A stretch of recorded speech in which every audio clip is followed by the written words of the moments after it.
नमस्कार बच्चों, कक्षा 7 में आज हम एक नए अध्याय का आरंभ करने जा रहे हैं। अध्याय 15 नीलकंठ। इसकी लेखिका है महादेवी वर्मा।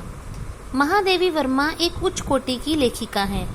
अपनी इस कहानी के माध्यम से उन्होंने ये बताने का प्रयत्न किया है कि पक्षियों की भी भावनाएं होती हैं, जैसे इंसानों की होती हैं, पक्षियों की भी होती हैं।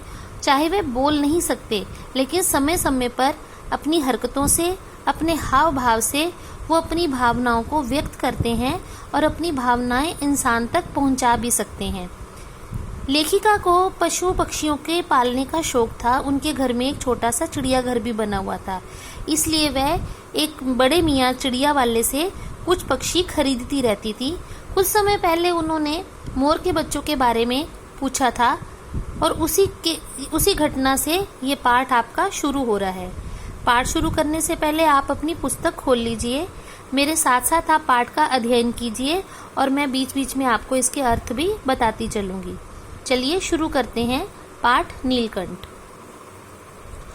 उस दिन एक अतिथि को स्टेशन पहुंचाकर मैं लौट रही थी कि चिड़ियों और खरगोशों की दुकान का ध्यान आ गया और मैंने ड्राइवर को उसी ओर चलने का आदेश दिया। बड़े मियाँ चिड़िया वाले की दुकान के निकट पहुंचते ही उन्होंने सड़क पर आकर ड्राइवर को रुकने का संकेत दिया। मेरे कोई प्रश्न करने से पहले ही उन्होंने कहना आरंभ किया, सलाम गुरुजी, पिछली बार आने पर आपने मोर के बच्चों के लिए पूछा था। शंकरगढ़ से एक चिड़ीमार होता है चिड़िया पकड़ने वाला शिकारी, 2 मोर के बच्चों को पकड़ लाया है। एक मोर है, एक मोरनी, आप पाल लें। मोर के पंजों से दवा बनती है, सो ऐसे ही लोग खरीदने आए थे। आखिर मेरे सीने में भी तो इंसान का दिल है, मारने के लिए ऐसी मासूम चिड़ियों को कैसे दे दूं? टालने के लिए मैंने कह दिया, गुरुजी ने मंगवाए हैं। वैसे ये कमबख्त रोजगार ही खराब है, बस पकड़ो पकड़ो, मारो मारो। बड़े मियाँ के भाषण की तूफान मेल के लिए कोई निश्चित स्टेशन नहीं है, यानी बड़े मियाँ नॉन स्टॉप बोलते हैं, बीच में बिना रुके। सुनने वाला थक कर जहाँ रोक दे वही स्टेशन मान लिया जाता है। इस तथ्य यानी सच्चाई में परिचित होने के कारण ही मैंने बीच में ही उन्हें रोककर पूछा, मोर के बच्चे हैं कहाँ? बड़े मियाँ के हाथ के संकेत का अनुसरण करते हुए मेरी दृष्टि एक तार के छोटे से पिंजड़े तक पहुंची, जिसमें तीतरों के समान, तीतर भी एक पक्षी होते हैं और मटमैले से रंग के, सलेटी से रंग के होते हैं और उनके ऊपर छोटे छोटे ब्लैक कलर के डॉट्स होते हैं, काले रंग के धब्बे।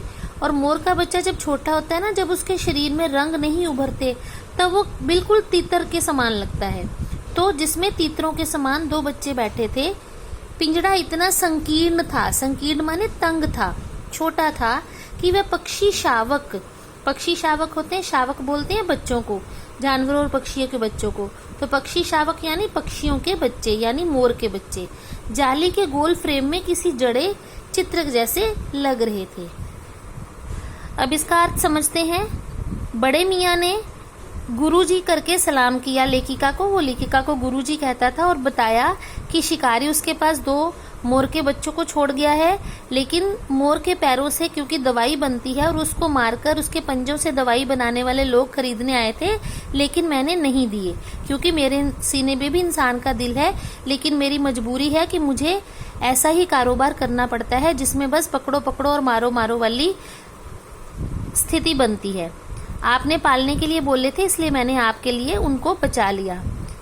तो लेखिका के पूछने पर जब बड़े मियाँ ने पिंजरे की तरफ इशारा किया जहां मोर के बच्चे थे, तो लेखिका ने देखा कि वो पिंजरा जो है इतना संकीर्ण, इतना तंग है कि वो पक्षी शावक वहां पे हिल भी नहीं पा रहे हैं और देखने में दूर से ऐसे लग रहे हैं जैसे फोटो फ्रेम में 2 तस्वीरें जड़ी हों जो हिलती नहीं है। वो गोल फ्रेम जो पिंजरा था वो गोल फ्रेम की भांति नजर आ रहा था और उसमें बैठे पक्षी शावक ऐसे लग रहे थे जैसे वो चित्र खींचकर वहां रखे गए हों, असल के पक्षी ना हो, क्योंकि वो हिलडुल नहीं पा रहे थे। आगे पढ़ते हैं। मेरे निरीक्षण के साथ साथ बड़े मियाँ की भाषण मेल चली जा रही थी, यानी बड़े मियाँ लगातार बोलते जा रहे थे। ईमान कसम गुरुजी, चिड़ी मार ने मुझसे इस मोर के जोड़े के नगद 30 रुपए लिए हैं। बारहा कहा। बारहा मतलब कई बार। भाई जरा सोच तो, अभी इनमें मोर की कोई खासियत भी तो नहीं है, खासियत यानी खूबी, कि तू इतनी बड़ी कीमत मांगने चला। पर वह मूंजी यानी कंजूस, जो पैसे नहीं देना चाहता, कम पैसे में सौदा करने वाला व्यक्ति, पर वह मूंजी क्यों सुनने लगा? आपका ख्याल करके पछता कर देना ही पड़ा। पछता कर देना पड़ा मतलब जैसे तैसे उसने जितने मांगे मुझे उतने ही पैसे देने पड़े। अब आप जो मुनासिब समझे, मुनासिब मतलब सही। अस्तु 30 चिड़ी मार के नाम के, यानी चिड़ी मार ने उससे 30 रुपए लिए थे, और 5 बड़े मियाँ के ईमान यानी उसका जो उसकी जो क्या बोलते हैं, ईमानदारी के, तो मैंने 35 रुपए उसको दे दिए। जब मैंने वह छोटा पिंजड़ा कार में रखा, तब मानो वह जाली के चौखटे होते हैं फ्रेम का चित्र जीवित हो गया। लेखिका ने जब उन दोनों बच्चों का पिंजड़ा रखा अपनी गाड़ी में, तो वो हिलने डुलने लगे। ऐसा लगा कि मानो एक चित्र था जिसमें जान आ गई हो। दोनों पक्षी शावकों के छटपटाने से लगता था मानो पिंजड़ा ही सजीव और उड़ने योग्य हो गया है। घर पहुंचने पर सब कहने लगे, तीतर हैं, मोर कहकर ठग लिया है। कदाचित अनेक बार ठगे जाने की बात मेरी चिढ़ बनने की दुर्बलता बन गई है। कदाचित मतलब सही बात है, बेशक कई बार लोगों ने मुझे ठग लिया है, क्योंकि लेखिका बड़े सरल स्वभाव की थी। जल्दी ही उसका मन पसीज जाता था, वो लोगों की बातों में आ जाती थी, और कई बार उसने धोखा खाया, और लोग बार बार उसे कहते थे कि तुम ठगी गई हो, और ये बात उसकी चिढ़ बन गई थी और कमजोरी बन गई थी। वो ये बात अपने लिए सुनना नहीं चाहती थी। अप्रसन्न होकर मैंने कहा, मोर के क्या सुरखाब के पर लगे हैं? है तो पक्षी ही। यहाँ ये शब्द आया है सुरखाब।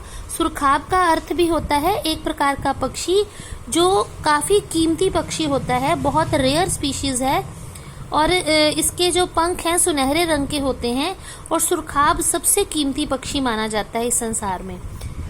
तो एक कहावत भी है कि कोई चीज ज्यादा महंगी लगे ना, तो हम लोग कहते हैं क्या इसमें सुरखाब के पर लगे हैं, तो ये कहावत का प्रयोग किया गया है। चिढ़ा दिया जाने के कारण संभवतः उन दोनों पक्षियों के प्रति मेरे व्यवहार में यत्न में कुछ विशेषता आ गई। यानी जब उसको चिढ़ा दिया गया तो लेखिका बड़े ध्यान से उन पक्षियों को पालने लगी, अपनापन उसके अंदर महसूस होने लगा। पहले अपने पढ़ने लिखने के कमरे में उनका पिंजरा रखकर उसका दरवाजा खोला, फिर 2 कटोरी में सत्तू की छोटी छोटी गोलियां और पानी रखा। सत्तू चनों को पीसकर एक खाद्य पदार्थ बनाया जाता है, जिसका सेवन पक्षी भी करते हैं। तो वो सत्तू का जो आटा था उसकी गोलियां बनाकर उनके लिए लाई गई।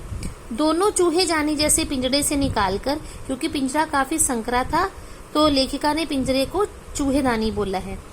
मेरे कमरे में मानो खो गए। अब जब पक्षियों को वहां निकाला गया तो उन्हें खुली जगह मिली, तो कमरे में कहाँ गए पता ही नहीं चला। कभी मेज के नीचे घुस गए, कभी अलमारी के पीछे। अंत में इस लुका छिपी से थक कर उन्होंने मेरी रद्दी कागजों की टोकरी को अपने नए बसेरे का गौरव प्रदान किया। यानी पूरे कमरे में वो छुप छुपा के अपने बैठने का ठिकाना देखते रहे, और आखिरी ठिकाना उन्हें लेखिका के रद्दी के कागजों की टोकरी का सही लगा, जिसमें वह दोनों बैठ गए। 4 दिन वे इसी प्रकार दिन में इधर उधर गुप्तवास करते रहते, और रात में रद्दी की टोकरी में प्रकट होते रहे। गुप्तवास करना यानी सबसे छुप कर रहना, क्योंकि वो छोटे बच्चे थे, डरते थे, तो किसी को भी पहचानते नहीं थे। तो वो दिन में तो सबकी नजरों से छुपकर कभी किसी चीज के पीछे, कभी किसी चीज के पीछे छुपे रहते थे, और रात में रद्दी की टोकरी में आ जाते। फिर आश्वस्त हो जाने पर कभी मेरी मेज पर, तो कभी कुर्सी पर, और कभी मेरे सिर पर अचानक आविर्भूत होने लगते। आविर्भूत होना होता है प्रकट होना। अब धीरे धीरे वो लेखिका को पहचानने लगे, और फिर उससे उनका डर भी खत्म हो गया, और वो कभी कभी लेखिका के मेज पर, उसकी कुर्सी पर, और कभी कभी उसके सिर पर भी आकर बैठने लगे। खिड़कियों में तो जाली लगी थी, पर दरवाजा मुझे निरंतर बंद रखना पड़ता था।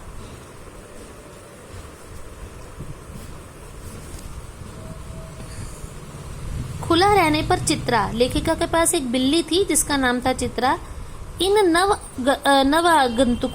नवागंतुकों मतलब नए आने वाले मेहमान यानी मोर के बच्चे का पता लगा सकती थी, क्योंकि बिल्लियां जो होती हैं पक्षी शावकों को मारकर खा जाती हैं।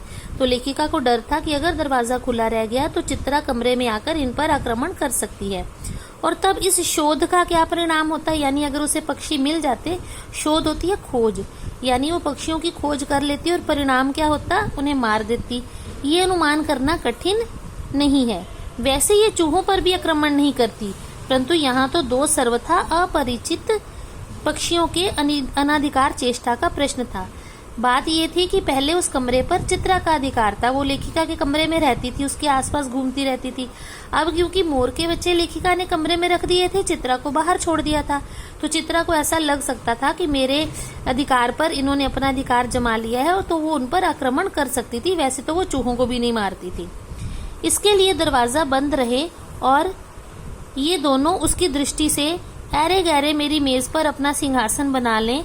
ये स्थिति चित्रा जैसी अभिमानिनी मारजारी भी बिल्ली को कहते हैं, ये बिल्ली का पर्यायवाची शब्द है, के लिए असह्य कही जाएगी, क्योंकि लेखिका का मानना था कि अगर बिल्ली ने इन दोनों को मेरी मेज पर बैठा हुआ देख लिया तो वो इस बात से चिढ़ सकती है और उसे लगता है कि उसका हक मार रहे हैं, तो इनके ऊपर आक्रमण कर सकती है, अगर ये जो स्थिति है उसको असह्य महसूस हुई तो।